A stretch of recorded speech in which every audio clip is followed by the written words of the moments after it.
Welcome back, everyone. Sorry it's been a while. So I'm going to get back into the swing of the story. We are now day 4 and it's Sunday morning. My midwife came into my room before handover to make sure I was as comfortable as I could be and made sure I had all my pain relief. She advised me to remain nil by mouth as she was going to be speaking with the obstetric team and would be pushing for them to take me to theatre that day. She was not happy about me having to wait till Monday, especially because she could see the amount of pain that I was in. She did say if they could not take me to theatre that day, then they should strongly consider patient-controlled pain relief. The morning doctors arrived, but they didn't get there till after 1 p.m, and again, the room was full of people. This review felt very intense, as I felt they were trying to explain away my pain and not focus on the actual issues. The scoliosis thing and the difficult sighting of the spinal is brought up again. This information was dismissed and discussed as untrue, which was confusing, as why would I even make up such a thing? However, the anaesthetist confirmed an MRI will be ordered to confirm any issues. The conveying of this was as though this was the first time an MRI had been discussed, despite the anaesthetist stating it the day before. The plan is for an urgent MRI before going into theatre on Monday to see whether the procedure can be done under a spinal rather than general anaesthetic. They also confirmed I was not going to be going to theatre and that will be taken first thing on Monday morning after the urgent MRI. The justification was that my HB was stable, which I just silently accepted.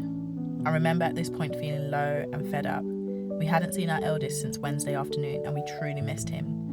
The twins' clothes were stained with breast milk. To a point it should have been changed, but we were just surviving. Days of pain for me and days of broken sleep for my husband, and him having to watch me in pain.